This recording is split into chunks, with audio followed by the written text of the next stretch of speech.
on the run in time to get Hoya to end the top of the first. Nice play by Jack Millen on the run to get Cody White through the first inning with no harm done. No run, one hit, one left. In half an inning, it's the Golden Eagles nothing. And the Mariners coming to bat on the USMMA Mariners Sports Network.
Top of the first, game 2 goes much better for Merchant Marine than in game 1.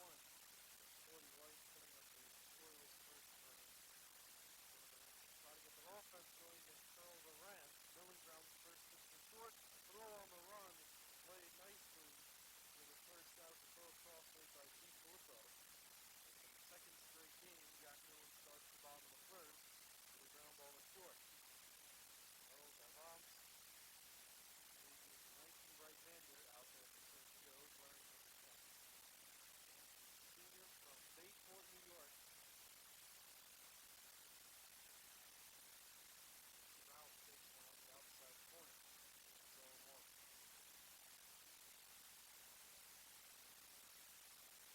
Rams pick up with Jack Kelly. Left off in game 1. And Trout caught one to the left side. It's double in the corner. It's down, stretch the bases. Trout full speed ahead. Slams on the brakes at second with a fly ball double.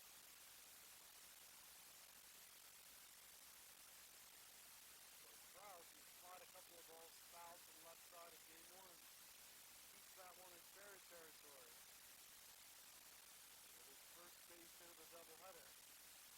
Opposite field doubling left. Early runner scored.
second strikeout for Cody White brings the top of the second to a close as Trema goes down looking at the 1-2-3 inning for the freshman Cody White.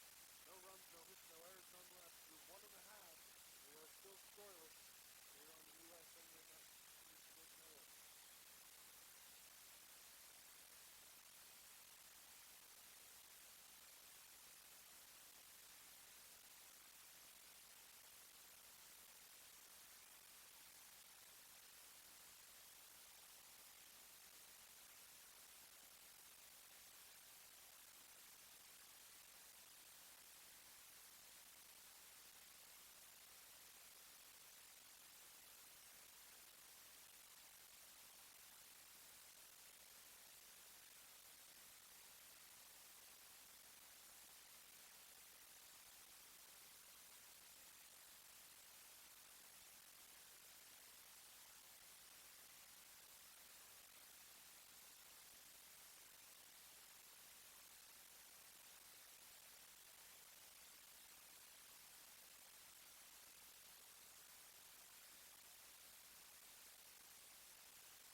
Test.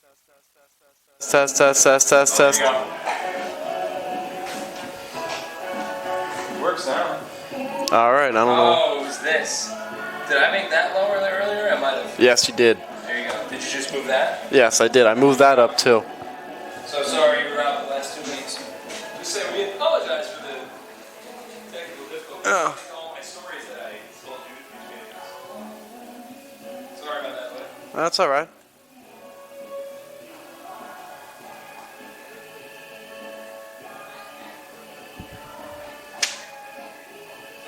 Joe did a button that he shouldn't have did. That's why he doesn't wear baseball games. You can make it. Totally brilliant. Welcome back to Bartizak Field. We have sound here in the booth after we had gone quiet on you Steve, you gotta for the last little bit of time as Christian Gomez lines the first pitch from Charles Allrent to left field for a base hit to start the bottom of the third. We apologize for the sound outage in between games, sorry. as Joe Guster, taking full accountability, said there was a button hit that was not supposed to be hit in between games. As Vasquez drops down a bunt, it stays fair, and Vasquez is out at first base.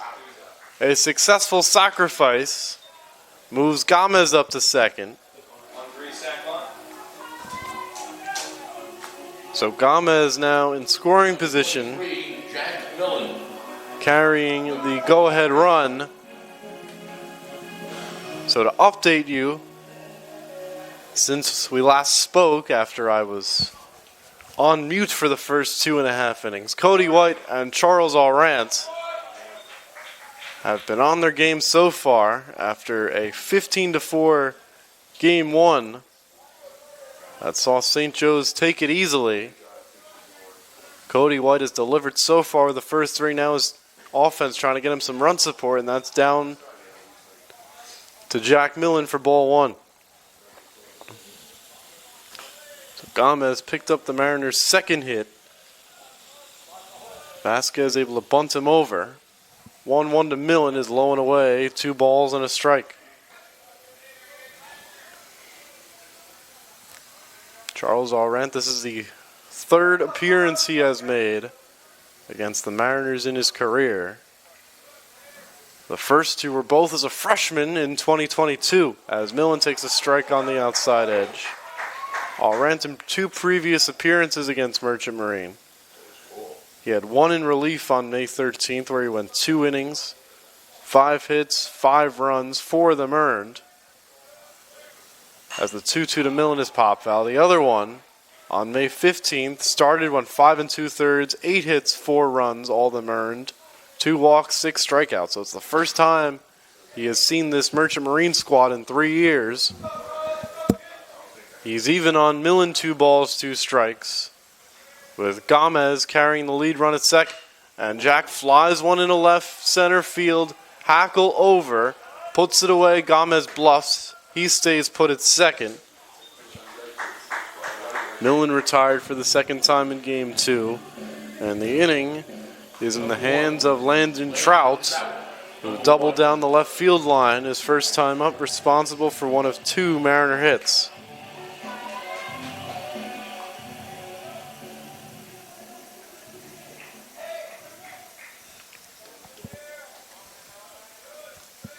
First one to Trout. This is the inside corner, ball 1. Any other stories from the first 2 innings you want to get back to? Looks so funny down there. The Mariners, who produced a slew of 2-out RBIs in the games in the beginning of the week against St. Elizabeth and John Jay, with 13 RBIs of the 22 runs scored. Tommy Chiappetti on deck if Trout can extend the inning. And Landon carves one down the first base line. A sliding stop by Thatcher, who takes it to the bag himself to end the inning. A run-saving play by Joe Thatcher at first base as he takes away an RBI base hit from Landon Trout. We may not have any runs in the game yet, but at least we have volume. Glad you're back with us. Through 3, 0-0 between the Mariners and the Golden Eagles on the USMMA Mariners Sports Network.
Cody White back to work as we go to the top of the 4th here in Kings Point.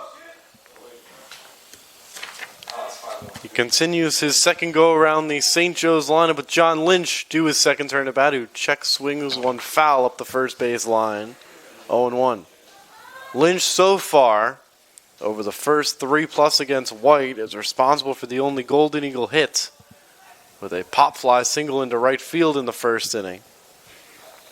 And since that base hit by Lynch, Cody White has retired 8 in a row.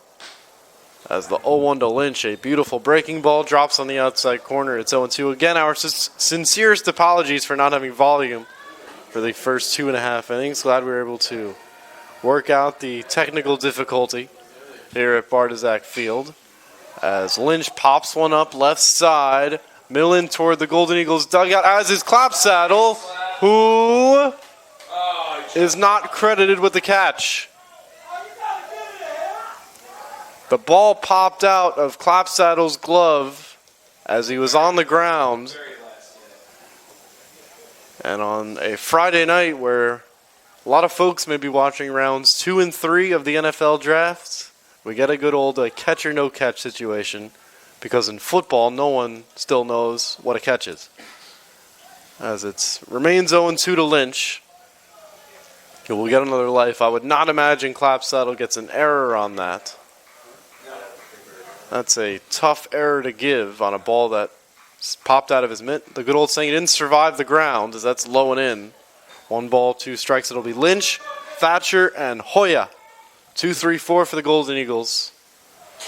After 15 runs and 18 hits in Game 1 have been shut out by Cody White over the first 3, and Lynch goes down swinging.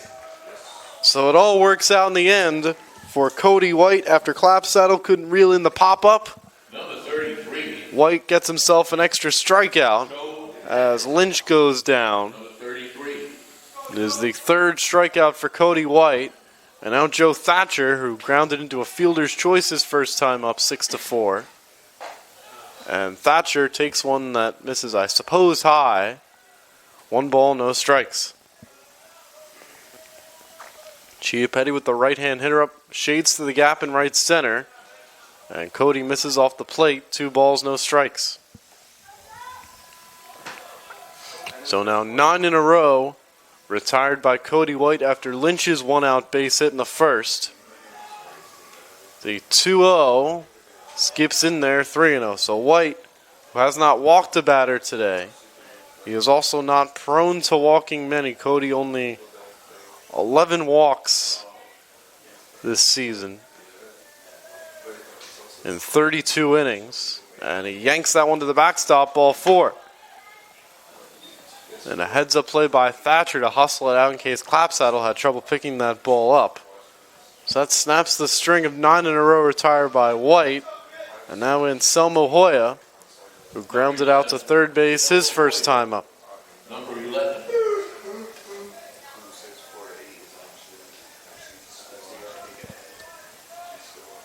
Mariners set up the shop for 2 on the infield And a breaking ball to Hoya drops in 0-1.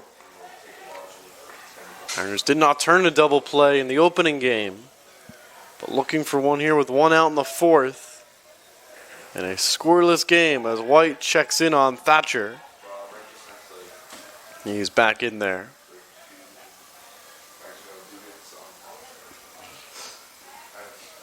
Joe Thatcher, not a huge stolen base threat, although when he does go, he has been successfully 6 of 7 this year. As that's looped short left field, Crewer coming on, has to play it on a hop for a base hit. It's a bloop single for Joe Thatcher. And after retiring 9 in a row, Cody White has surrendered 2 consecutive base runners. Nice walk and a single. And now James Maggio, who comes to bat with 2 men on here in the fourth. Maggio already with 1 3-run homer today. I'm sure he would love to have another to open the scoring here in game 2. Maggio flew out to Vasquez in right his first time up. And Maggio pops one up right side. Heck racing into foul territory, squeezes it with 2 hands for out number 2. So Maggio took a rip on the first pitch and got under it. And White has a big second out here in the fourth. And needs one more to get through the woods. It's Jordan Ram Logan, the scheduled hitter. Jordan Ram Logan, number 5. Ram Logan flied out to left. To Crewer his first time up. It's the Golden Eagles' biggest chance. 2-on-2 out here in the fourth. And Ram Logan swings away first pitch. Drives it to medium deep right field, but Vasquez has it lined up to bring the top of the fourth to a close. Cody White navigates his way around a single and a walk. And after 3.5, we are still knotted at 0 here on the USMMA Mariners Sports Network.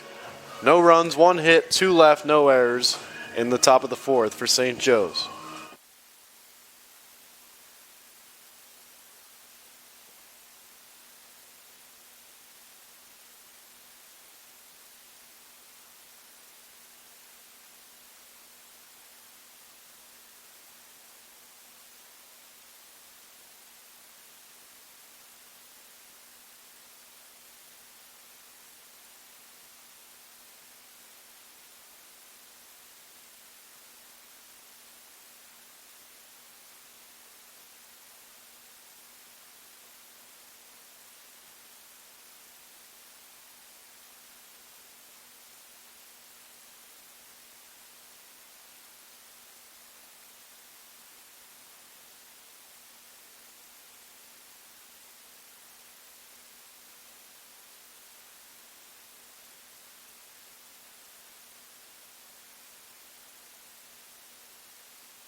Cody White sidesteps trouble in the fourth inning to keep this game scoreless.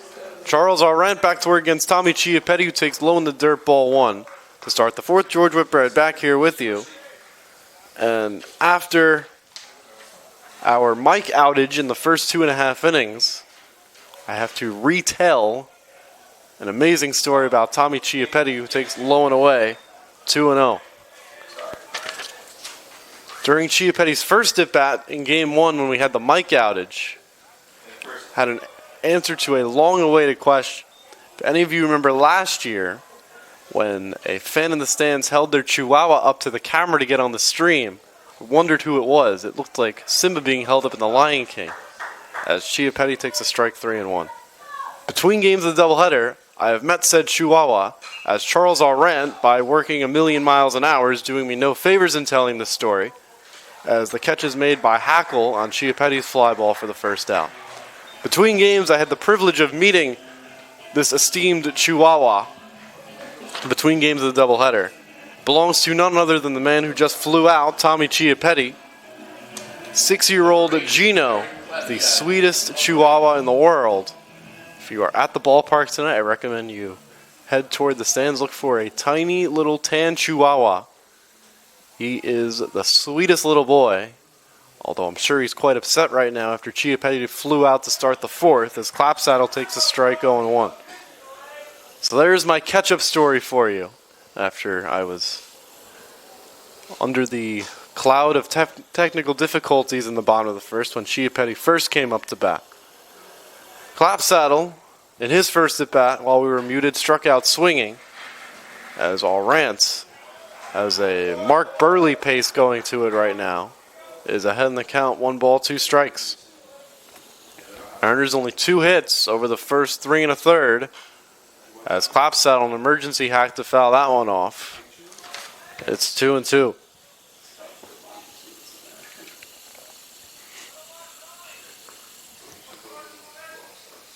1-2 from Orant, and Clapsaddle takes it in there, strike 3 called. For Orant, that is his 4th strikeout, second time he has gotten Clapsaddle, once swinging and now looking. And the inning left in the hands of Danny Heck, who flew out to Joe Hackle in center his first time up.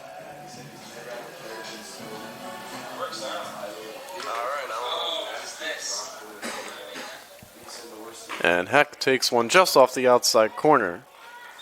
1 ball and no strikes.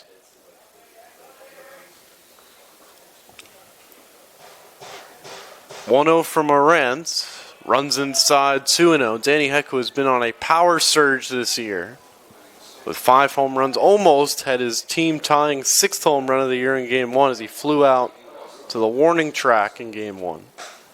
And he takes one just above the letters. 3 balls and no strikes. Orant has not walked a batter today, which is good news for Charles. They have primarily been a struggle for him over the course of the season. 3-0 to Heck, taking all the way, a strike, 3-1. If Heck can extend the inning, Luke Kruger would be next. 3-1 is swung on. Danny got jammed and fouls it back, 3-2. As if you hear noise behind us, as the women's lacrosse game happening across the street, with Farmingdale and Merchant Marine tonight as they battle for the number 1 seed in women's lacrosse. Heck hits a foul pop-up near the St. Joe's third base dugout. Maggio the squeeze with 2 hands in foul ground to end the inning. Mariners go 1-2-3 in the 4th, and we have a good old-fashioned pitcher's duel here at Bartizak Field through 4 innings. No runs, no hits, no errors, none left. We go to the 5th, still knotted at 0 on the USMMA Mariners Sports Network.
We go to the 5th here in Kings Point, and before I can get my feet back under me, Dom Crema creams the first pitch from Cody White in the left field for a base hit. So that's about the 3rd time today we've seen a St. Joe's hitter knock the first pitch of an inning into the outfield for a base hit. Now Rob Page, who flied out his first time up. The hit for Crema is the Golden Eagles' first since the first inning. Now Page badly fooled on a breaking ball. It's 0-1. So far through 4+ innings, folks, This game has only seen 4 hits, 2 for St. Joe's, 2 for USMMA. After the two teams combined for 19 runs in game 1. Fly pop up to third base. It's been a pitcher's duel here in game 2. And White, another check-in on Crema. It was 2 for 3 in stolen bases this year. White brings it home and pours in a strike. It's 0-2.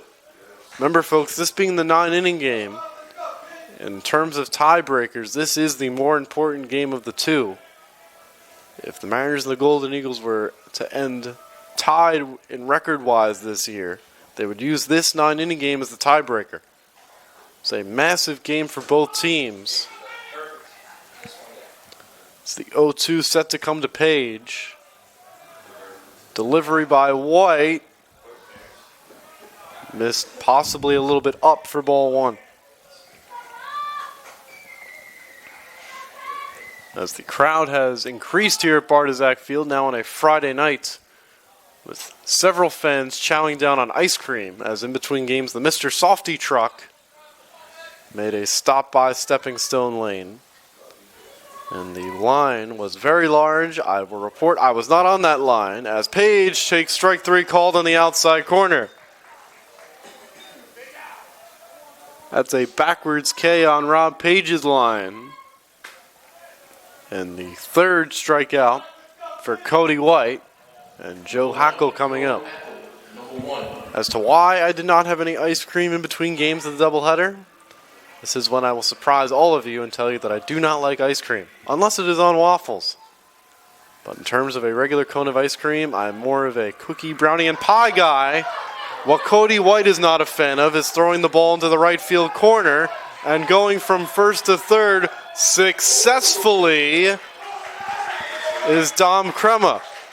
That was a heck of a throw by Danny Heck from the right field foul line, showing off his arm. Might get a call from NFL draft scouts after a throw like that. But in any event, it's a 2-base error by White for the throwing error. And now the complexion of this inning changes with Crema on third, 1 out.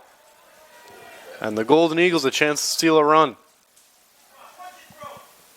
Infield in for Merchant Marine and Hackle. Hacks 1 foul, 0-1.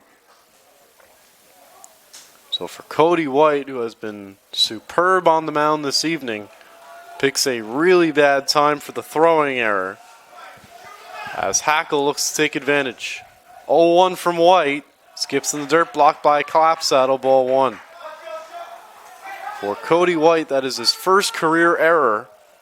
We'll try to make up for it right here. 1-1 on Hackle, and those are the types of errors that give Mike Notebart and his staff fits, with free 90s given away. That was a free 180.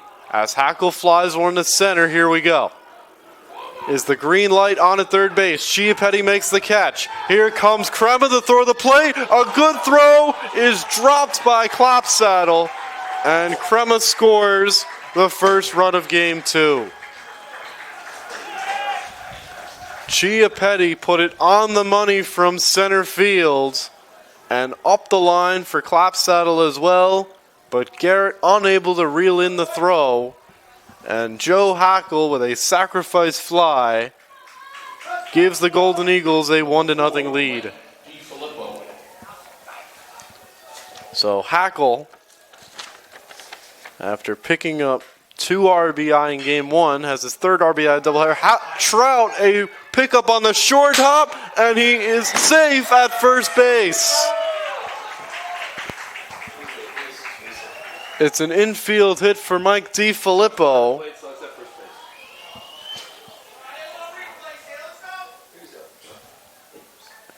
A very close call at first. And a little bit of jawing between the fan bases here. Mike Notebart on his way to talk to Brett Thompson. Sounds like a parent that knows they got away with me. That's all I know. And the Mariners, after not being content with the umpiring game 1, Mike Notebart, more words here in game 2. And I will say it again, folks. I I will never, as a broadcaster, get on the umpires for a questionable call, but what I will say is if you are on the bases and there's going to be a close play at first base, you have to, as the umpire, put yourself in better position to make the call, even if you're running toward first base as the play is happening. And Brett Thompson, just as Rich Maggio did in Game 1, did not make any steps toward first base as that play was developing. At least try to get yourself closer rather than make the call from 40 feet away.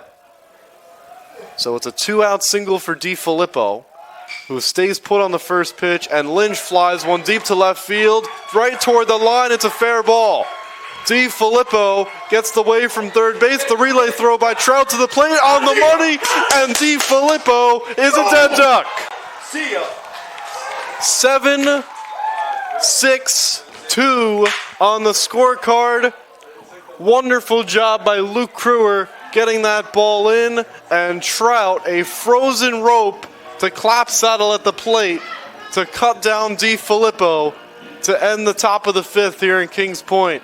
Mariners dugout all out on their feet to congratulate the defense for a huge 7-6-2 on the scorecard to end the top of the fifth. Golden Eagles held to 1 run, and halfway through it's St. Joe's 1 and the Mariners nothing on the USMMA Mariners Sports Network.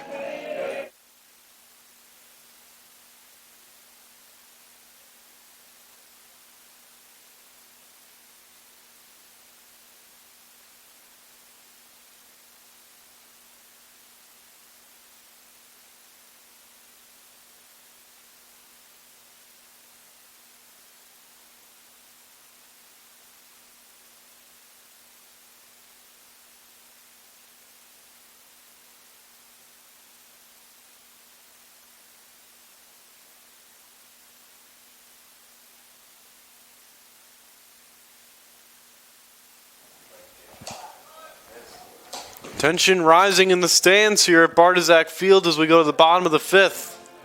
A Friday night doubleheader where the fans in attendance have gotten into this one after Game 1 was a blowout in favor of St. Joe's, a much more competitive affair here in Game 2. Golden Eagles able to crack through in the top of the fifth on the Joe Hackelsack fly. But Landon Trout cuts down Mike DiFilippo at the plate to keep the Mariners down a run. And Charles Aurant back to work with a lead for the first time today. Misses low to Luke Crewer, ball 1. Crewer lined out to center his first time. And he takes a strike, 1-1. Mariners no runs on 2 hits through the first 4 innings against Charles Aurant. Trying to change that here in the fifth, and Crewer takes a strike. It's 1-2. And give credit to the St. Joe's fans, folks, on a early Friday afternoon, or late afternoon, I should say, as Crewer fouls it back.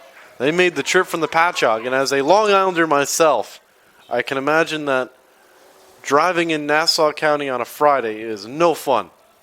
So credit to the St. Joe's fans who made it out here. There's a major difference between driving in Suffolk County and Nassau County as Crewer starts the fifth with a line drive single to center for his second hit of the doubleheader. And his first here in Game 2, a leadoff single here in the fifth. Olivares, number 45. And now Olivares, who struck out looking his first time up. So gee, folks, after we were without volume for the first 2.5 innings, I'm sure glad we figured it out before things got really interesting here at Bartizak Field. We've had a run score on a very close sacrifice fly at the plate, and out at the plate, and now Olivares chops one foul to the waiting hands of Mike Nodebart coaching third base. It's 0-1. It's the Mariners' third hit against Aurant. St. Joe's set up for a double play on the infield, although they are shallow. The shortstop DiFilippo halfway between the outfield grass and the infield grass. As the 0-1, a slider outside for ball 1 to Olivares. And the second baseman, Dom Crema, a little bit deeper out there, but he is giving Olivares the right side hole. And with the speed Kruger has on him, we've seen Luke leg out 3 inside the Parkers this year. He's running, and Olivares pops it foul of the screen. That's unfortunate for Merchant Marine. Luke probably would have had that base stolen had Olivares not fouled it off. As Mike Notebaert goes into his bag of tricks here in the 5th inning, looking for offense down by a run.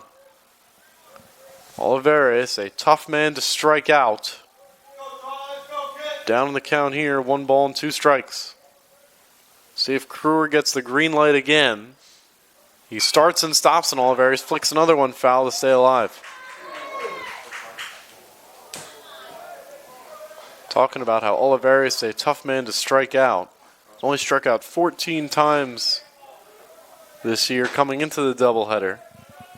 Trying to put the ball in play here, and you just get a sense that Luke Kruger is going to be in motion again at some point at first base. There he goes. It's up and in ball 2. Throw down is late at second base. It's a stolen base for Luke Kruger as Rob Page had to get it down there quickly. And the stolen base for Kruger moves the tying run into scoring position with nobody out. For Kruger, that is his 17th stolen base of the year in 20 tries. And now the object for Olivares has to be to put this ball in play, at the very least to get Kruger over to third with 1 out. 2-2 from Arant. Breaking ball swung on and missed, strike 3. That is an at-bat Ricardo Olivares will want back. That was a breaking ball right in the middle of the plate, and Olivares swung right through it. It is the 4th strikeout for Charles Arant. And Kruger still, or 5th strikeout, excuse me. Kruger still stuck at second base with 1 out. Now Gomez, who singled his first time up, and he takes a breaking ball. It's 0-1. Talking about all the dogs I love on this Mariner team, we talked about Gino the Chihuahua already. Christian Gomez's Golden Doodle Teddy I found out is coming on Sunday when the Mariners take on Mount St. Vincent's. And he takes a strike here 0-2 as Christian trying to make Teddy smile all the way from Maryland with a game-tying base hit right here.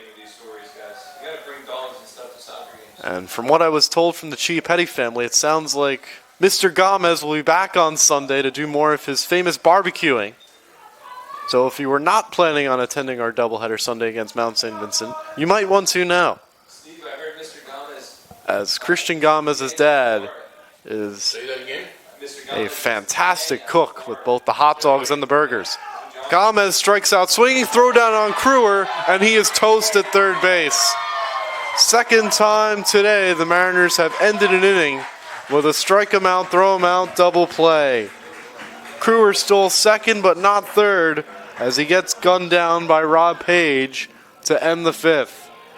Back-to-back strikeouts for Charles Arant, along with the caught stealing, brings us to the 6th.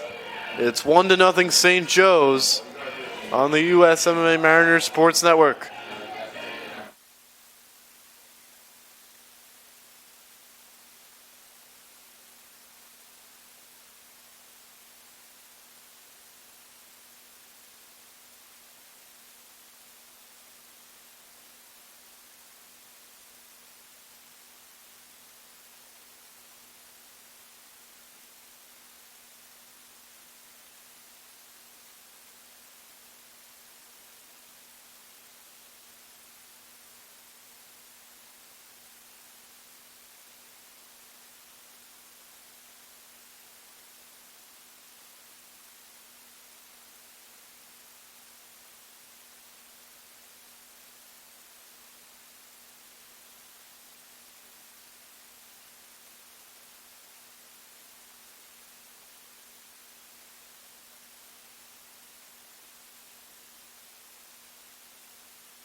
Joe Thatcher leads off the 6th inning against Cody White, a 1-0 St. Joe's lead here in the 6th.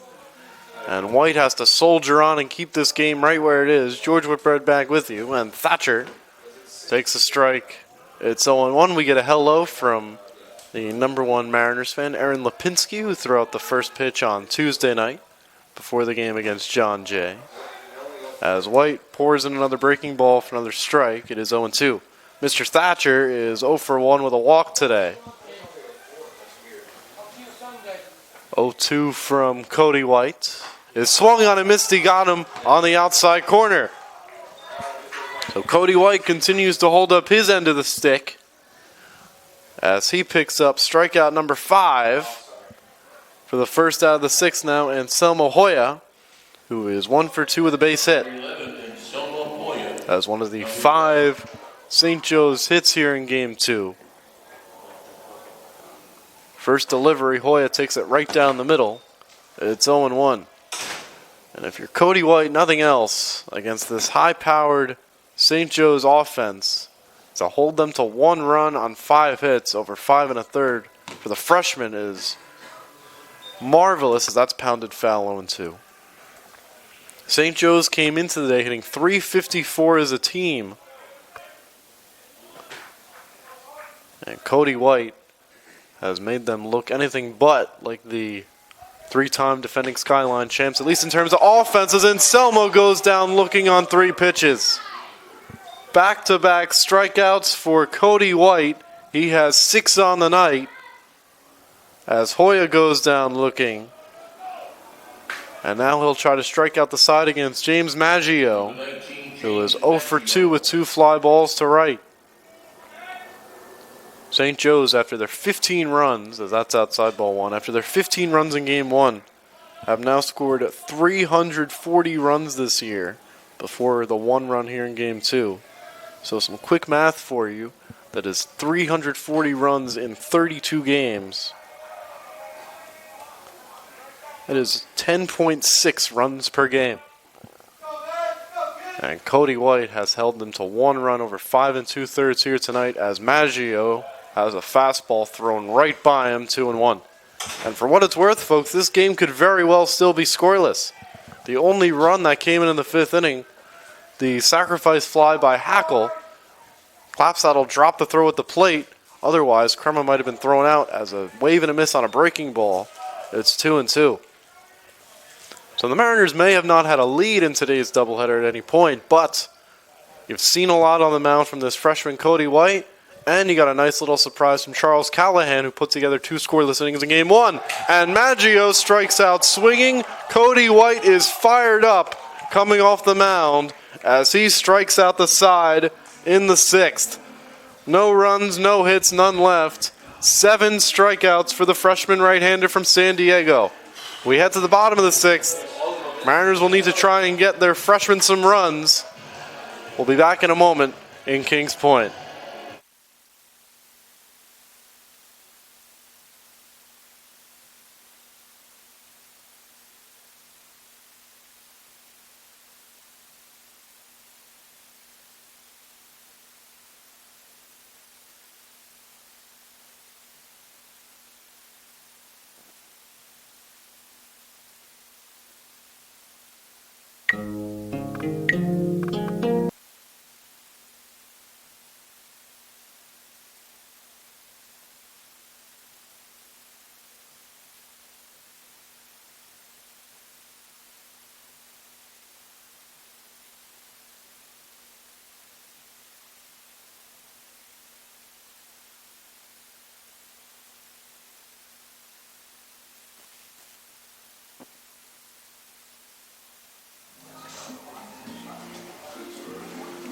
But the pace of this game feels like a good old 1980s pitchers duel here in Game 2. Charles Arendt and Cody White have been lights out over the first 5.5 innings with only 1 run scoring. Unfortunately for the Mariners, Charles Arendt has been a little bit better as Braden Vasquez pops the first pitch in a foul ground, and it is flagged down with a sliding catch at first base by Joe Thatcher to start the bottom of the 6th. So Thatcher ran a long way for that ball, and on the warning track near the Mariners dugout, able to slide and pull it in. Number 23. So Vasquez 0 for 2, and now Jack Millen, who's 0 for 2 in his own right, has grounded out to short and flied out to center as Arant continues to roll, and Millen pops one foul. Hold on to your hats in the Mariners bullpen, as that one flew right down there.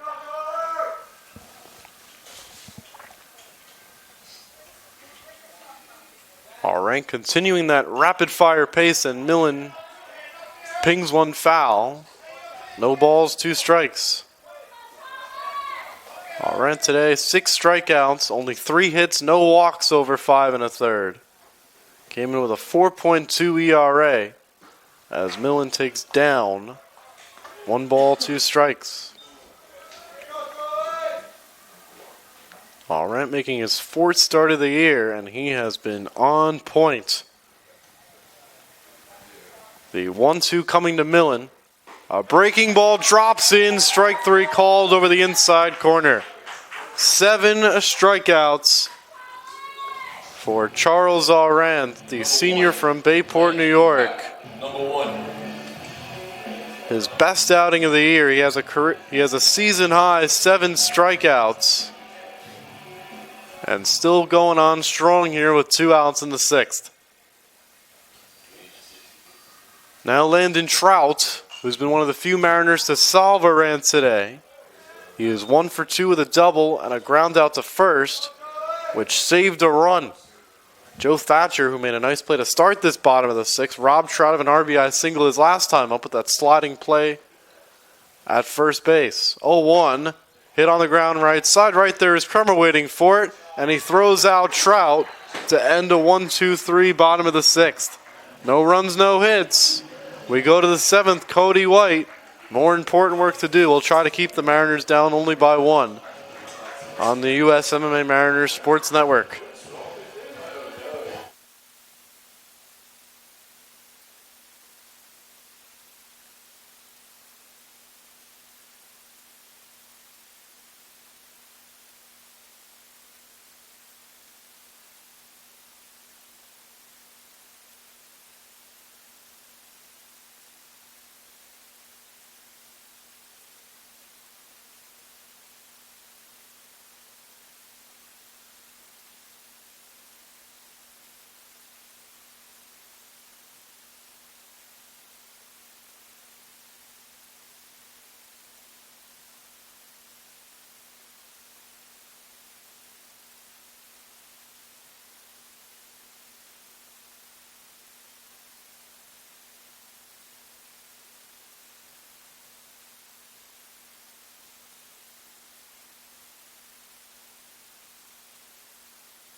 Just like that, we go to the top of the 7th here in Kings Point.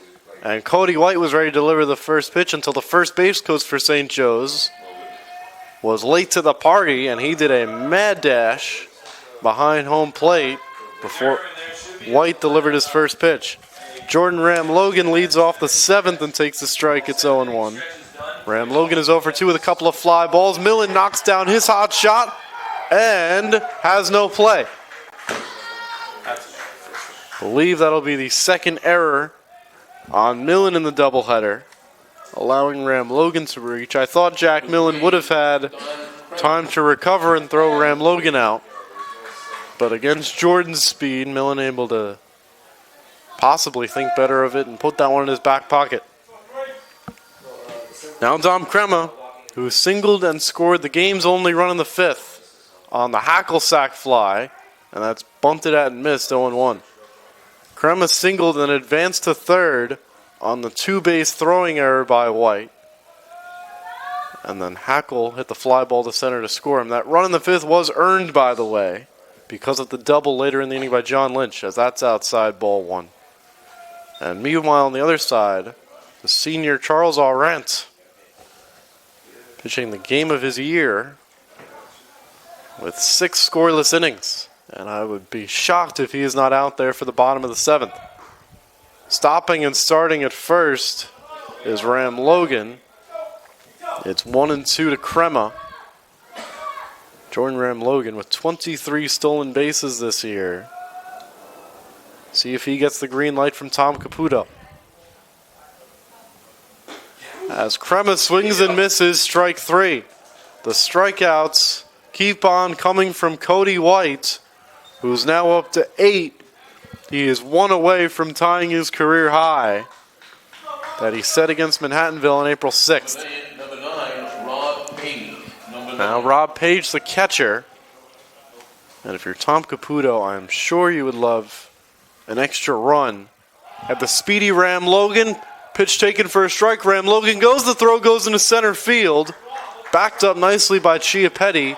And a high IQ play by Christian Gomez to body block Ram Logan from getting up at second base. So Gomez, who went down to field that ball, it was a strike to Page. It's 0-1. And Gomez put himself in good position to body block Ram Logan, who has his Skyline Conference leading 24th stolen base of the year. And now Page nubs one foul. It's 0-2. So Ram Logan, 2 stolen bases here in the doubleheader. And he's in scoring position with 1 out, carrying a very important insurance run against Cody White, who has arguably pitched the best game of his career to this point. 0-2 is right there. Strike 3 called on Page. Cody White, with back-to-back strikeouts, has tied his career high with 9 punch-outs. Second out in the inning. And now Joe Hackle was driven in the game's only run. A sacrifice fly in the 5th to score the man on second, Dom Crema. He is 0 for 2 officially with that RBI. And Hackle takes one inside for ball 1. Mariners bullpen appears quiet as Cody White has delivered just what the doctor ordered after the Mariners dropped game 1 15-4. Unfortunately for Cody, he has received no run support. Trying to keep his Mariners in the game, only down 1-0. That was a batter timeout by Hackle. Mariners only 3 hits against Charles Aurant through the first 6 innings. Next one from Cody, skips in the dirt and far enough away from Clapsaddle to allow Crema to advance to third. It's a wild pitch on Cody White, and that is huge because now an infield single and error or another wild pitch or a pass ball could bring in a second run. For White, that is his 8th wild pitch of the year. 2-1 in there inside corner. 2-1. Was a strike to Hackle. Millen even with the bag at third. Everyone else back as Hackle swings and misses 2-2. So White for the second straight inning trying to strike out 3 and keep this a 1-0 game. And this would be a career high 10 strikeouts for Cody White if he gets through Hackle here in the 7th inning. 2-2 from Cody is upstairs as possibly a show me pitch from White as he goes up the elevator on Hackle, who wouldn't bite. We'll see if Cody comes back with a breaking ball on 3-2. Mike DiFilippo, the leadoff man, would be next if Hackle can extend the 7th. Payoff pitch from White is inside. It doesn't hit Hackle, but it's ball 4 anyway. So White loses Hackle to a walk. And now will Mike Notebart and Lou Bernardi stay with their freshman against the senior Mike DiFilippo. And there's not even a conversation occurring on the mound. That is the second walk of the night issued by Cody White.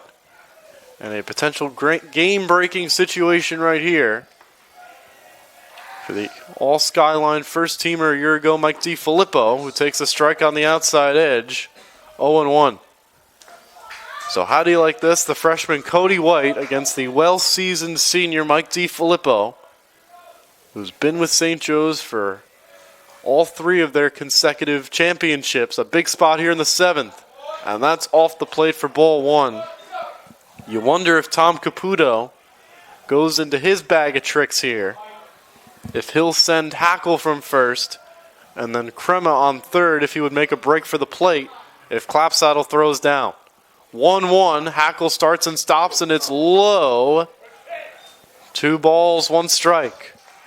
If DiFilippo extends the inning, John Lynch, who is 2 for 3 today, would be next. There's still no action in the Mariners bullpen. It's on Cody White's shoulders here in the 7th. 2-1. Swung on and missed, strike 2. And taking second base uncontested is Hackle. And now this becomes an even bigger pitch.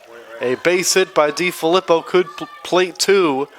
And against Charles Arant, 3-0 looks a lot larger of a hill than 1-0. 2-2 from White. Bounced in the dirt. And slow down Mike DiFilippo. That is only ball 3.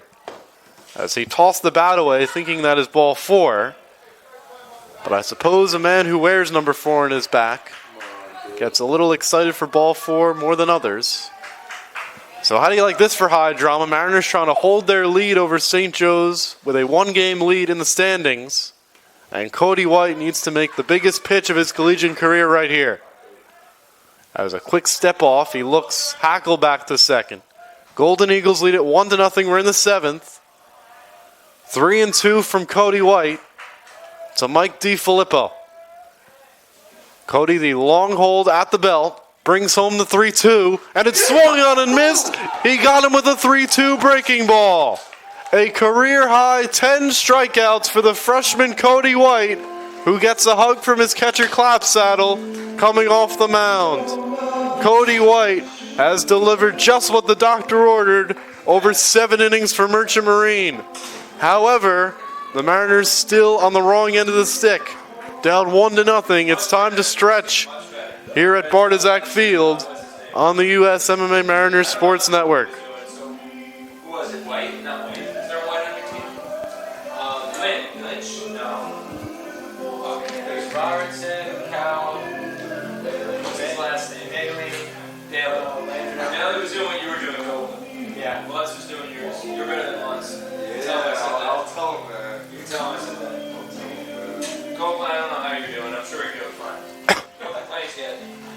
You're just sitting around having all the time. He's supporting us. The other guys getting foul balls? Yeah, whenever there are ones.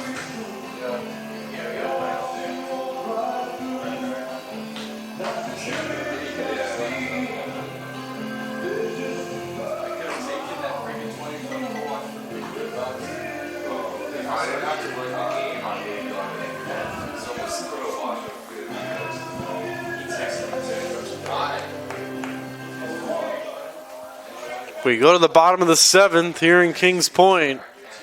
Cody White, despite being on the short end of a 1-0 score, has put together the best outing of his young career. 7 innings, 1 run, 5 hits, 10 strikeouts as Tommy Chiappetti swings at the first pitch from Charles Arant. And a pop-up to DiFilippo at short for the first out. So 1 pitch, 1 out for Arant here in the 7th. Chiappetti now 0 for 3. The baton passed to Garrett Clapsaddle, who's been up twice and struck out both times, once swinging and once looking. And Charles Arant, that pitch to Chiappetti was the first pitch he has thrown in the 7th inning this year. Already with a season-high 7 strikeouts under his belt. Keeps rolling on with this 1-0 lead. 1-0 to Clapsaddle, drops in 1-1. And one of the biggest keys to Arant's success today, by my eye, keeps that same fluid motion on the mound. He has not slowed down his pace at all, even when the Mariners have had their couple runners on base. He has held Merchant Marine to no runs on 3 hits, over 6 1/3, 7 strikeouts, no walks. As Clapsaddle laid on a fastball, it's 2-2. Danny Heck behind Garrett. And Heck hoping he can come up representing the go-ahead run. 2-2 to Clapsaddle. Is down in the dirt. 3 balls, 2 strikes. It's only the second 3-ball count that Arantz has run this evening. Maintains the quick pace. 3-2 to Clapsaddle. Is carved to the right side foul. Perhaps a bit of a quick pitch there from Charles, and Garrett was ready for it to stay alive. Keeping an eye on the Mariners' bullpen. Still looks pretty quiet over there, so Cody might come back for the 8th. As the pitch to Clapsaddle just missed for ball 4. Mariners potentially caught a huge break there as the catcher, Rob Page, held it for an extra beat.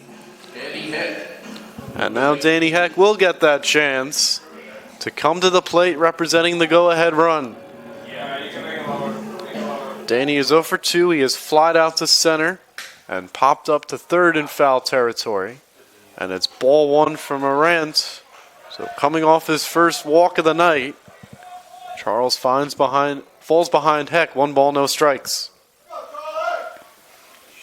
There have been a combined 8 hits in the game. A combined 17 strikeouts as Heck hits a mile-high pop-up on the infield, and the shortstop D. Filippo makes the play for the second out. Mariners have been getting jammed left and right tonight. Number 5. They've had 2 pop-ups to short in this 7th inning. And just weak contact overall. And hoping for a lightning bolt from the yellow bat of the home run leader, Luke Crewer. Crewer is 1 for 2 today with a line out to center and a base hit. One of the 3 Mariner hits, and Arantz picks off the inside corner beautifully. It's 0-1. And he is right back there on the mound ready to go, even before Crewer's back in the batter's box. 0-1. Luke gets jammed and fouls it back. It's 0-2. That's been another key to Charles' success tonight. He has gotten ahead in the count. We mentioned he's only issued 2 3-ball counts. And looking to strike out Crewer to end the 7th. 0-2. A slider runs outside. 1 ball, 2 strikes. Ricardo Olivares on deck, hoping for a turn if Crewer can extend the 7th.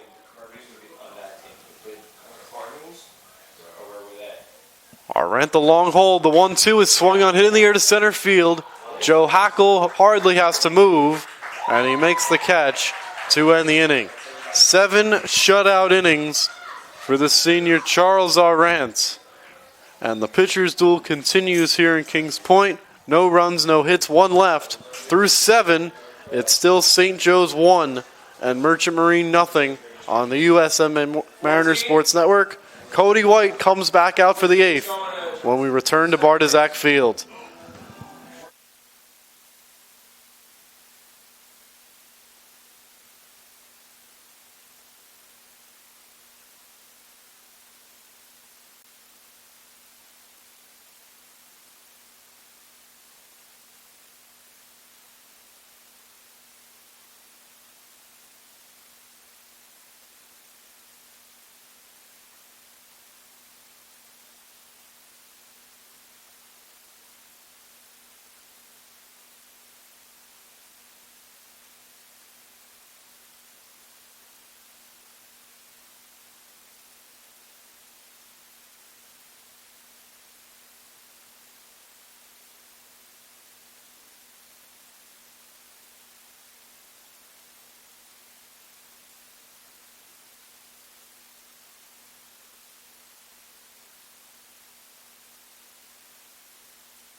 Cody White, for the first time in his collegiate career, will throw a pitch in the 8th inning.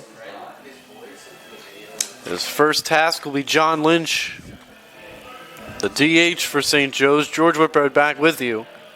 And after Game 1 was all St. Joe's in a 15-4 win, Cody White has come on here in Game 2 and put out the fire.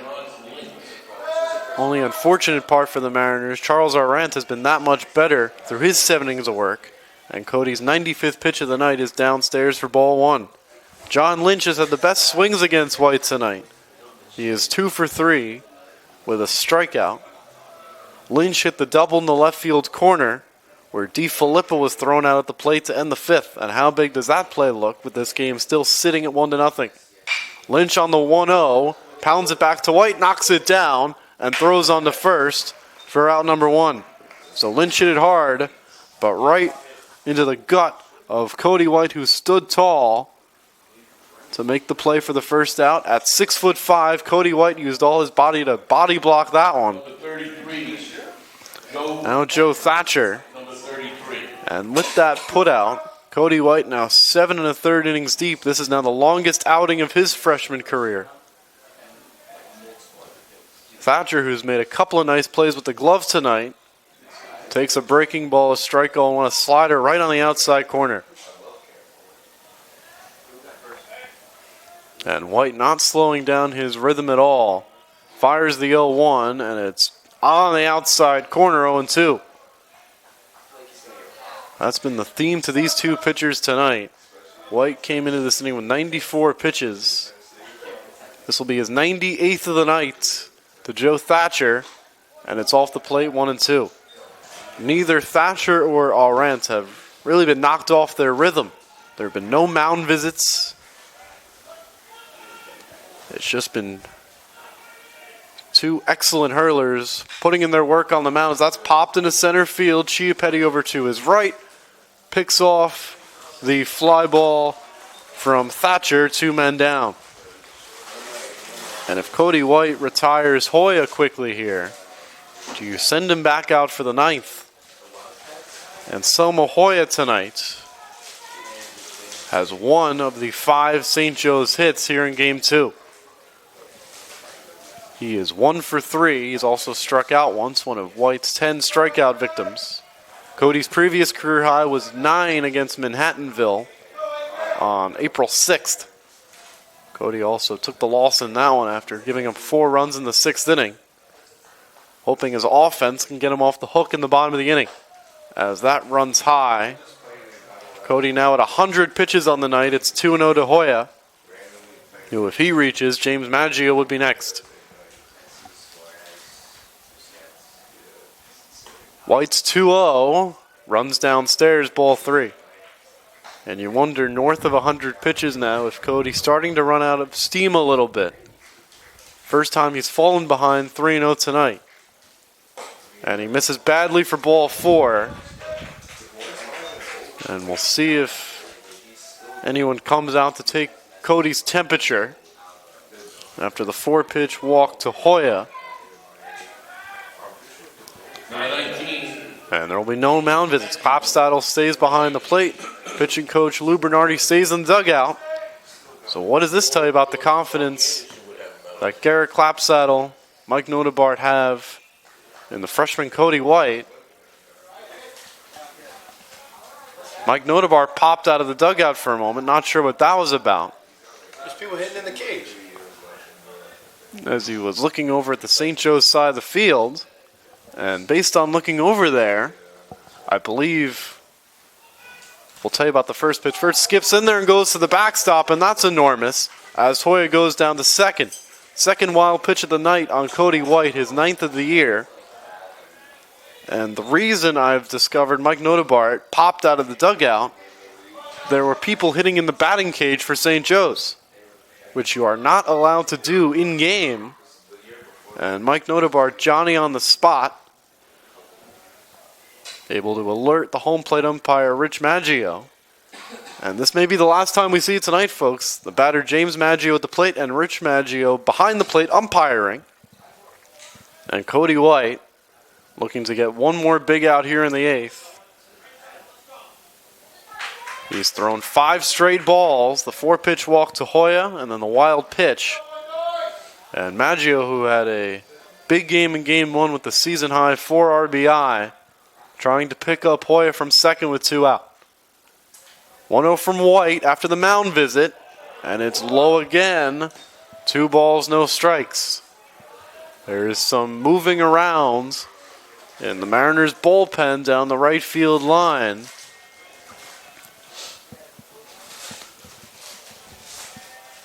Jordan Ram Logan waits on deck if it gets to him.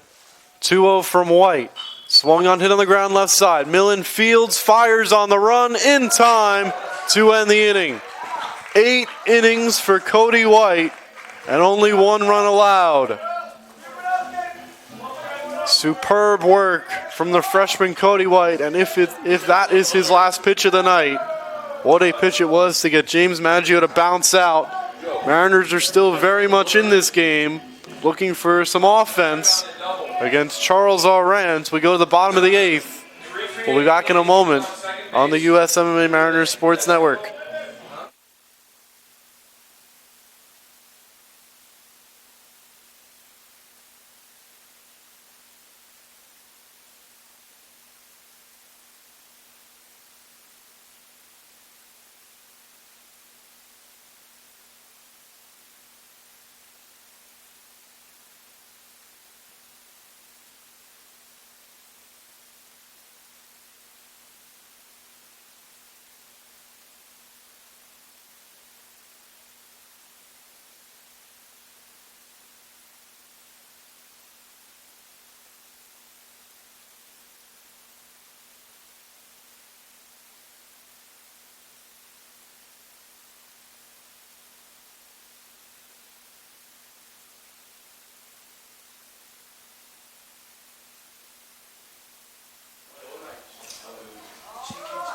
Cody White, the best start of his career.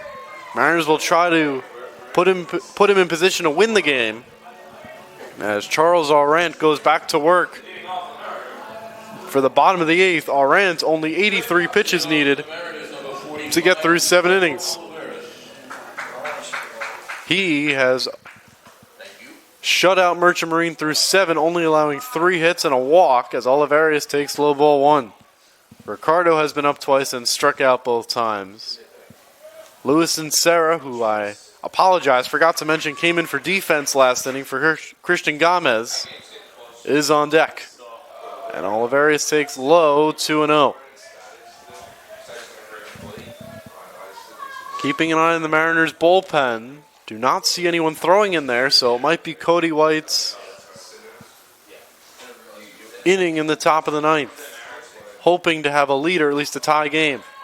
And Olivares takes a breaking ball from Arrant. It's 2-1. Charles Arrant, who the previous 2 times he saw the Mariners his freshman year, gave up 6 runs in the 2 appearances, 1 in relief, 1 in a start. As the 2-1 is carved to the right side, falling fast. It's a fair ball headed toward the corner. How fast can Ricardo Olivares run? He is in sliding with a leadoff double to start the 8th. It could have been a triple if not for the tremendous sliding stop in right field by Anselmo Hoya. If that ball goes to the wall, it could have been 3 bases. And now in Serra, who came in for defense last inning for Gomez at second base. At the very least, Lewis has to get Olivares to third. And Lewis set to swing, drives it deep to right field, and that's out of play, foul.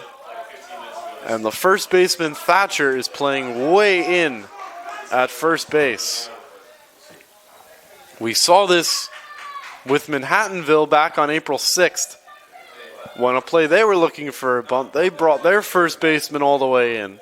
Thatcher, after that long foul ball by Ansara, drops back, although he's still on the grass. We'll see if he charges here, Thatcher. He does not. And then Serra pops it up right side. Hoya runs under it, makes the play in fair territory, and Olivares has to stay put. A missile from right field by Anselmo Hoya to hold Olivares at second with 1 out. That is enormous. And now Braden Vasquez strides to the plate for the biggest at-bat of his young career. Vasquez is 0 for 2. He has hit a comebacker and fouled out to Thatcher at first, who made a wonderful sliding catch. Braden's last time up. Trying to crack the code on Charles Arrant. It's high ball 1. So after game 1 was a no contest in the 15-4 final, we have a nail-biter here in the 8th inning. Mariners trying to maintain their lead in the standings over the 3-time defending champion Golden Eagles. And Vasquez takes up and in 2-0. Charles Arant, the 7 1/3 innings, the longest outing of his season. Not of his career. He threw 8 innings his freshman year against Stevens in the D3 NCAA tournament. 2-0 to Vasquez. Swung on, pop foul. Braden was looking for the fastball and he got it and fouled it back. It's 2-1. After Vasquez is the longest tenured Mariner, the 5th-year senior Jack Millen, hoping he comes to bat with the game at least tied. Olivares off second has a healthy lead. Good speed to score on a base hit. 2-1 to Vasquez. Breaking ball lands for a strike. It's 2-2. And you can tell by the crowd reaction, both the Mariner fans and the Golden Eagle fans are living and dying on every pitch here in the 8th inning. 2-2 from Charles Arant to Braden Vasquez. Here it is, and it's a breaking ball inside, and Vasquez gets hit. And Braden Vasquez is fired up as he trots down to first base. And it'll be a mound visit for Charles Arant. He's at 95 pitches right now. And it looks like that is the end of the night for Charles Arant. He can win, he can lose, he can also receive a no decision. The best outing of the year for the senior Charles Arant comes to a close after 7 1/3, 4 hits. He'll leave 2 inherited runners on base. Pitching change in Kings Point. High drama at Bartizak Field. Don't go anywhere on the USMMA Mariners Sports Network.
High drama here at Bartizak Field in the bottom of the 8th. Mariners offense has been stifled through the first 7 1/3 against Charles Arant, who takes his seat and leaves the game in the hands of the bullpen.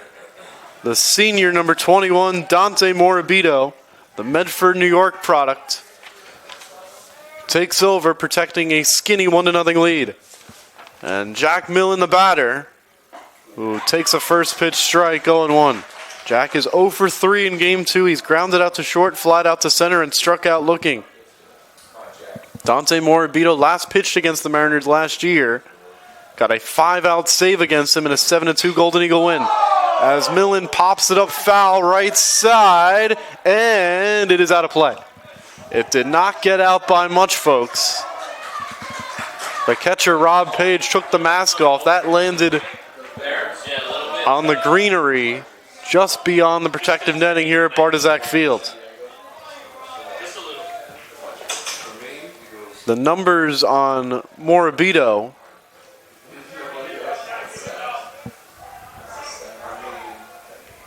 we'll have those for you in a moment after this pitch. The 0-2 coming to Millen, who can ill afford a strikeout here. Pops it up right side. Fair territory. Who's going to get it? It's in the Bermuda Triangle. And it's caught in short right field by the second baseman, Crema, out number 2. So Millen unable to come through on the P4. And another pop-up by a Mariners hitter here in game 2. And now it comes down to Landon Trout for arguably the largest at-bat of his young career. The sophomore from Fairfield, California. And his family led by Eric Trout, who was the first to alert me of our no volume early in the game. I'm sure there's nothing they want more than a game-tying hit right here. And Trout takes a fastball inside corner for a strike. It's 0-1. Dante Morabito on the year, a 4.44 ERA in 24 and a third innings. Leads the Golden Eagles with 3 saves, so this could be a 5-out assignment again. 0-1. Swung on in the air to center field. Hackle moves to his right and makes the catch to end the inning. Dante Morabito is fired up as he comes on in relief of Charles Arant, who was the first at the dugout to greet him. Mariners strand 2 in the 8th and have been held scoreless through 8 innings by St. Joe's pitching in game 2. No runs, 1 hit, 1 left, or 2 left, excuse me. At the end of 8, it's still the Golden Eagles 1 and the Mariners nothing on the USMMA Mariners Sports Network. And Cody White is back out there for the 9th at Bartizak Field.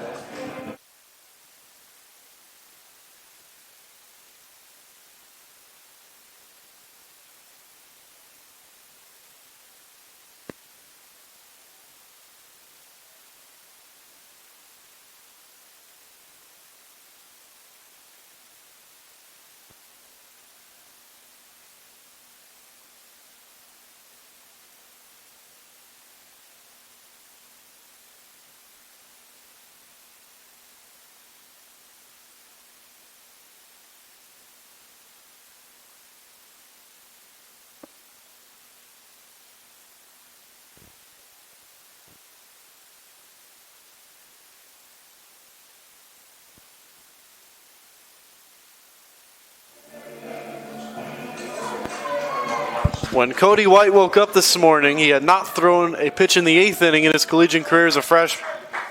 And here he is at 8:38 on a Friday night. He's about to throw his first career collegiate pitch in the 9th inning, trailing 1-0 in a good old-fashioned pitcher's duel here in game 2 of the doubleheader. As Jordan Ram Logan takes down and away ball 1. That was pitch number 108 for Cody White tonight. And the Golden Eagles fans have gotten into it after Dante Morabito sidestepped trouble in the 8th. After Charles Arant put 2 men on, and Morabito got a pop-up from Millen and a fly-out from Trout. It's 2-0 to Ram Logan. It'll be Ram Logan, Crema, and Page for the Golden Eagles here in the 9th. And that's low, 3-0. So White, who struggled with his command towards the end of the 8th inning, issued his first walk. 3-0 from White is in there, 3-1. On the 111th pitch of the night. And it seems like as that's low ball 4. Second walk of the night issued by White, as it's the dreaded leadoff walk to Jordan Ram Logan to start the 9th. It seems like the Mariners students here in attendance are doing their own version of the Yankee Stadium roll call, chanting each of the players' names, trying to get a reaction out of them. Now Dom Crema shows a bunt, takes up and away ball 1, and Heck was charging hard from first base. So Tom Caputo, well in his mind, to try to push that extra run across. Has Crema show bunt to start the 9th. He shows bunt again, and White misses badly. It's 2-0. So for Cody White here in the 9th, 7 pitches, 6 balls, and there is throwing now in the Mariners bullpen. And it appears Mike Notebart has seen enough, or at least will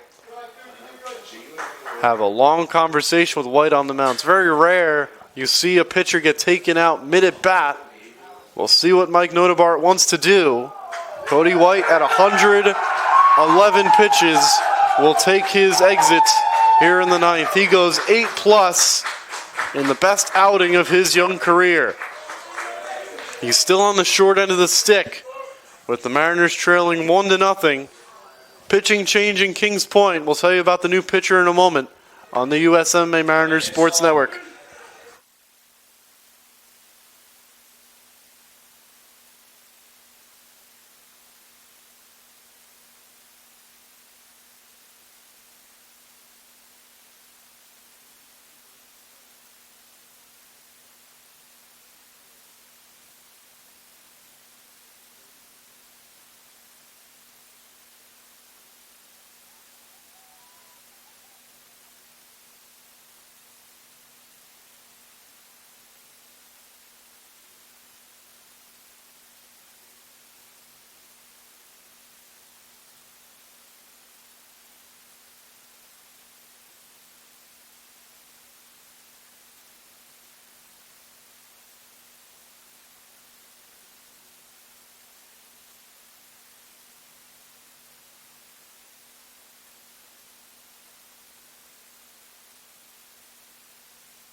Cody White's masterpiece of an evening is over. The runner on first, Ram Logan, still his responsibility.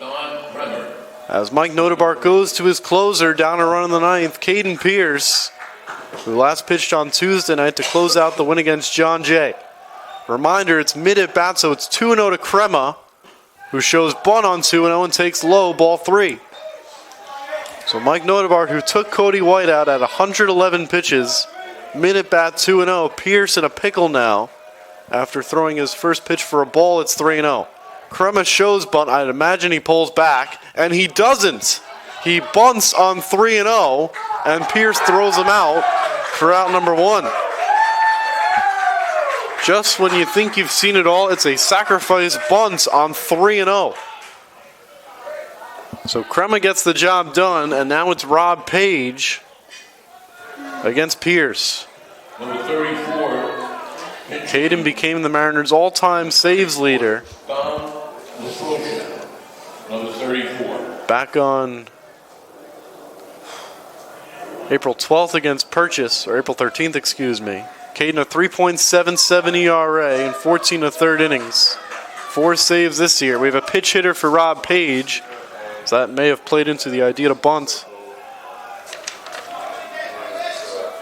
The pitch hitter is number 34, Dom Lafasorsa, who takes a ball 1-0.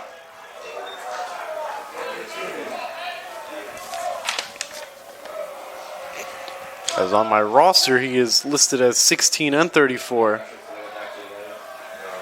It's Dom Lafrosia, who takes a strike 1-1 to Lafrosia. I apologize for the initial mispronunciation, Dom. A lot of Doms on this St. Joe's roster with Dom Crema, who just laid down the sacrifice bunt. Now Dom Lafrosia, even in the count 1-1. A big insurance run at second base, and Lafrosia takes a strike. It's 1-2. Lafrosia on the year, 269, a homer and 13 driven in. Trying to pick up Ram Logan from second base with 1 out here in the ninth. 1-2 from Pierce is low and away. 2 balls, 2 strikes. Behind Lafrosia is the scheduled hitter Joe Hackle, who has the only RBI here in Game 2, a 5th inning sacrifice fly. I had a lot of respect for him, and I did a lot of homework. 2-2 from Pierce to Lafrosia is downstairs, full count. You have a base open if you're Pierce. You never want to give free passes. And you can really ill afford to give up any runs with the way Charles Arantz pitched over 7 1/3. 3-2 from Pierce is swung on, hit in the air, left center field. Chiappetti races in, as does Crew, but it lands for a base hit. Luke able to get it in quickly, to hold Ram Logan at third. It's a bloop pitch hit single for Dom LaFrosia. And now Joe Hackle, a chance to drive in his second run of the night. So a very interesting call from Mike Notebart here as we'll get a pitch runner for St. Joe's. Looks like it's number 42, Lucas Quinlan, by the Trump administration. You have a New Mexico the junior from Ronkonkoma, New York. Running for St. Joe's, number 42, Lucas Quinlan. Lucas Quinlan makes me think of the former Anaheim and Los Angeles Angel Rob Quinlan, who played from 2003 to 2010, just missed being on that World Series team, the Angels.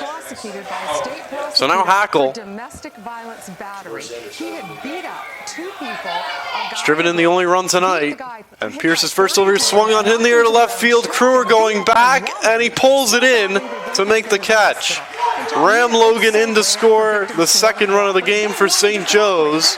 It's 2-0 Golden Eagles, and both runs have been driven in by that man, Joe Hackle, with two sacrifice flies.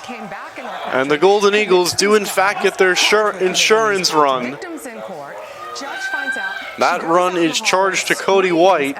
His book is now closed. 8 plus 5 hits, 2 runs, both earned 4 walks, a career high 10 strikeouts. And it has not been enough, as St. Joe's pitching has been that much better, as DiFilippo bluffs a bunt and takes ball 1. Looking ahead to the bottom of the ninth, trailing at least by 2, the Mariners will have the heart of their order. 3-4-5, Chiapetti, Klopsaddle, and Heck. First, Pierce has to get it there with only a 2-run deficit.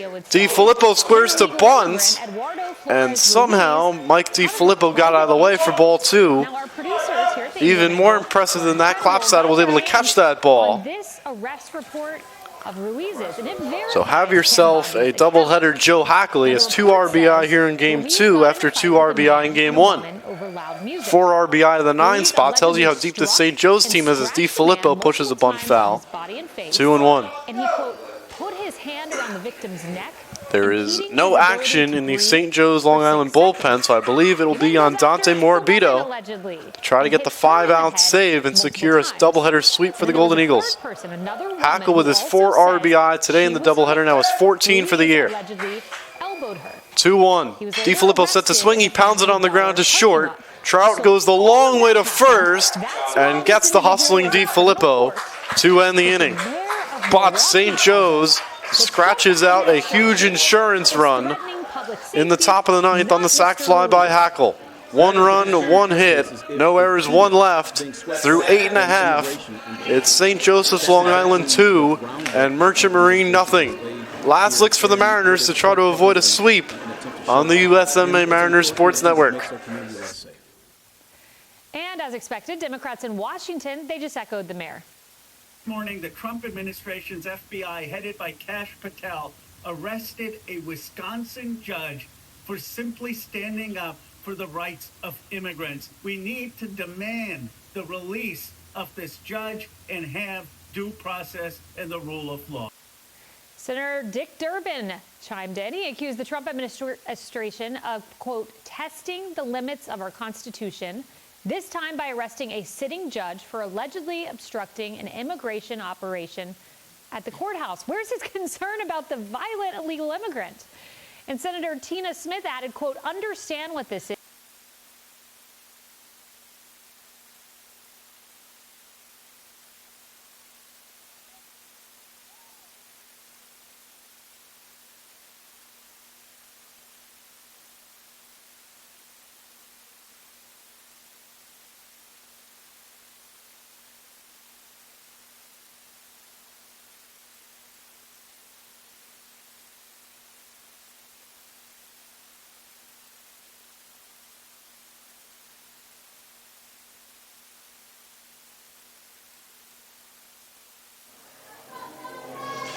We go to the bottom of the ninth inning here in Kings Point. Mariners have 3 outs left to work with, now trailing 2-0. Thanks to 2 sacrifice flies by St. Joe's number 9 hitter Joe Hackle. It'll be Dante Morabito to try and complete the 5-out save and a doubleheader sweep for St. Joe's Long Island. Tommy Chiappetti to lead it off, the sophomore from Arizona with his family in attendance. And he takes low for Morabito 1-0. Chiappetti has one career at bat against Morabito. He is 1 for 1 with an RBI single. Obviously batting here, leading off the inning, needs to find a way on any way he can. And he takes inside 2-0. Morabito in a spot he desperately needs to throw strikes. With a 2-run lead in the ninth, 2-0 to Chiappetti is right down the middle, 2-1. Don't blame Tommy for taking that one. Whether he hits it 900 feet or draws a walk, anything to get the tying run to the plate. 2-1 for Morabito. Goes to the backstop, ball 3. Garrett Clapsaddle hoping to come to the plate as the tying run. And even with a 3-1 count here, with the way the Mariners' offense has struggled in Game 2, Chiappetti might have the red light here. 3-1 for Morabito is right down the middle again. It's 3-2. Tommy today is 0 for 3 in Game 2 with strikeout, a flyout, and a pop-up. With his family and Chihuahua Gino in attendance, hoping for some late magic here on a Friday night. Payoff pitch for Morabito is up and in, ball 4. So Chiappetti does the job with the leadoff walk in the ninth, and Garrett Clapsaddle will get a chance coming to the plate as the tying run. Garrett is 0 for 2 with 2 strikeouts and a walk today. Happy to see Charles Arant out of the game. Clapsaddle had an at-bat in the game last year against Morabito where Dante had the 5-out save. Clapsaddle had a base hit in his one at-bat and a first pitch strike. It's 0-1. Dante Morabito trying to save it for Charles Arant, who threw 7 1/3 shutout innings and out-dueling Cody White. 0-1. Slider off the plate, 1-1. Behind Clapsaddle is Danny Heck and his 5 home runs, hoping to come to the plate as the potential winning run. 1-1 to Clapsaddle. Swung on and missed, blew a fastball right by him, Morabito did. It's 1-2. How important is this game for both teams? If St. Joe's hangs on to win, they move into a tie with Merchant Marine in the standings and hold the tiebreaker, winners of the 9-inning game. As they check in on Chiappetti by Morabito. I cannot imagine that Chiappetti would be going anywhere. Down by 2 in the ninth. 1-2 for Morabito to Clapsaddle. Swung on and missed. He pulled the string with a breaking ball for the first out. Clapsaddle strikes out for the 3rd time in Game 2. And the Mariners are down to Danny Heck and Luke Crewer. Number 19. Heck, after a very productive Game 1 with 3 RBI and 2 hits, has been quiet here in Game 2. A flyout, a foul pop-up to third, and a pop-up to short. His 4-game RBI streak is in jeopardy. More important than that, the Mariners 2 outs away from being swept by the 3-time defending conference champion St. Joe's Long Island Golden Eagles. We're going for a 4-peat this year, just like their men's volleyball team, which they completed last week against NJCU, or 2 weeks ago, I should say, as that's in for a strike at 1-1. While I have a very quick moment, I will thank Jackie Rogers, the SID at St. Joe's Long Island, for helping me out on April 12th, 2 weeks ago, getting to call that championship volleyball match against NJCU, as the Golden Eagles won their 4th straight, as that's high, ball 2. Luke McPherson won Most Outstanding Player, as the Golden Eagles beat NJCU 3-1 to win their 4th straight men's volleyball championship. I thank everyone over there in Patchogue for their help on that Saturday. 2-1 to Heck is a rip and a miss. Danny had his 2-run home run swing geared up there, but he came up empty. 2 balls, 2 strikes. Mariners have the men they want up. Danny Heck with the home run leader Luke Crewer on deck, and a breaking ball drops in, strike 3. So after Morabito froze Clapsaddle, or pulled the string on him, I should say. He freezes Heck with a breaking ball. Number 5. And the Mariners are down to their final out with their home run leader, Luke Crewer, coming up. Mariners have struck out 9 times here in Game 2. And it's on the shoulders of Luke Crewer and his 6 home runs and 44 RBIs. His first look at Dante Morabito, it's low, ball 1. Luke has one of the 4 Mariner hits today. He is 1 for 3 with a lineout, that base hit, and a flyout. Tying run at the plate in a 2-0 game. 1-0 for Morabito. Runs off the plate, 2 balls, no strikes. And you have to wonder what is going through the freshman mind of Luke Crewer, the biggest at bat of his young career. Can't be over anxious here, but he also would love to run into one to tie the game. And he takes a strike on the outside corner with a fastball, 2-1. Ricardo Olivares looms on deck, hoping for a turn if Crewer can extend the game. Short lead for Chiappetti at first, 2-1 for Morabito. It's swung on, golfed out to left field. Is it high enough? No, but it one-hops the wall. Chiappetti gets the stop sign at third base from Mike Notebart. And sliding into second is Luke Crewer with a double to keep the game alive. The ball had the exit velocity on it, but it didn't have the height as that ball one-hopped the wall right down the left field line. And now the game is in the hands of Ricardo Olivares with the tying runs in scoring position and 2 out. Olivares today also has one of the 5 Mariner hits. He has struck out twice, 1 for 3. First pitch from Morabito is low, ball 1. Ricardo Olivares, the youngster, with his biggest at-bat of his career. The sophomore from Flower Mound, Texas, will receive plenty of flowers if he comes through with a base hit right here. 1-0 for Morabito is in there at the knees, 1-1. Olivares, last year in the game where Morabito pitched the last inning in 2/3, did not get an at-bat against Mr. Morabito. So this is Olivares' first look at St. Joe's closer. 1-1 to Olivares in the dirt, 2 balls and a strike. If Olivares can reach, it would come down to the freshman Lewison Serra, who came in for defense for Gomez back in the 7th inning. Mariners have been held quiet for 8 2/3, but they're trying to make one really loud noise here with 2 out in the 9th. 2-1. That's low and away, ball 3. So Morabito, after giving up the double to Crewer, has lost control of the plate. And Serra hoping for a turn. Outfield medium depth for St. Joe's, ready to throw to the plate on a single to the outfield. 3-1 to Olivares. Swung on line, but foul. Olivares got a good swing at that one, but was just a little bit late. And now the Mariners are down to their final strike. Mariners hoping for their second walk-off this year. Their only other one came down in Florida, 3-2 against Monmouth. Olivares and the Mariners hoping for another 3-2 walk-off right here.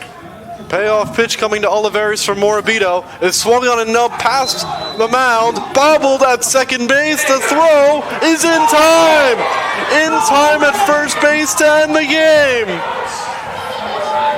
He was called out at first base by Brett Thompson, and the Mariners are delirious.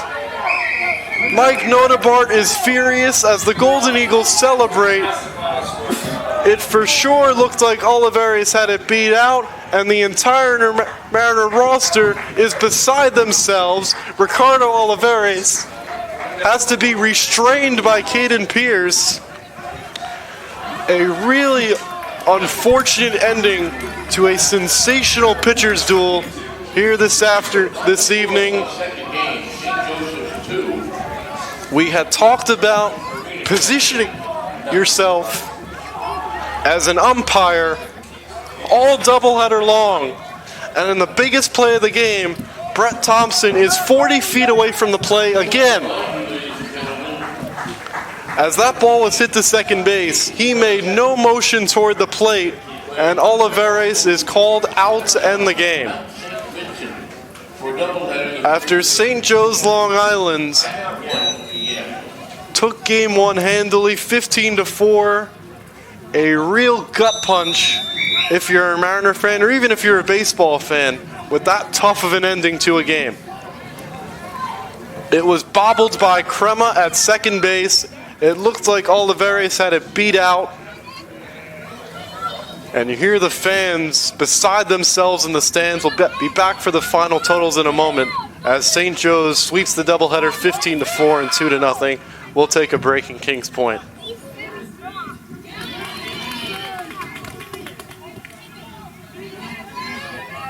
Good work, Kenny. Come on, shoot,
A very dejected Mariner bunch with the pump of the fist after a very unfortunate ending to a terrific ball game here in game two of the doubleheader.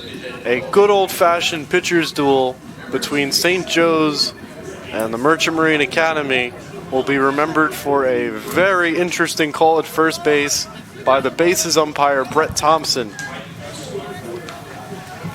With the doubleheader sweep, St. Joe's gets out of town with a 20-13 record, a 10-4 mark in conference play. Mariners have exactly the same record at 20-13 and 10-4 in conference play.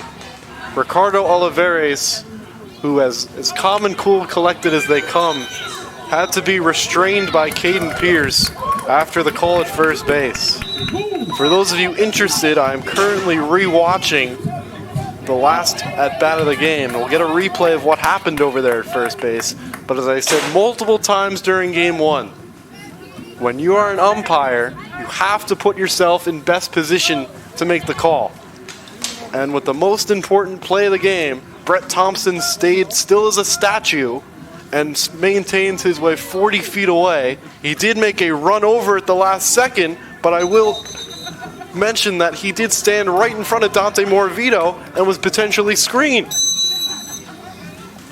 As the replay has just come across here, before the pitch was thrown, Brett Thompson was on the left side of second base and made a last-second mad dash toward first base. We'll get the replay right here as it was nubbed on the ground to second. Thompson, it's a very close call. We'll see what... I have to slow it down. Unfortunately, here at the D3 level, we don't have... Well, we do have. That's why Jake Debus is here. We're going to put this on slow speed for you folks and try to see what the call is at first base. Here in the press box, I only have the view from behind the plate. Mariners in the first base dugout would have a much better view right in front of the play than I would. As we are checking in the last play, I'm sure many of you are at home as well. As Ricardo Olivares, one of the faster players on the Mariner roster, was bobbled by Dom Crema at second base. And upon review, folks, Ricardo Olivares was safe at first base. So be that as it may, the Mariners get a gut punch. Had Olivares been called safe, that would have plated the first run of the game for Merchant Marine, as Chiappetti would have scored from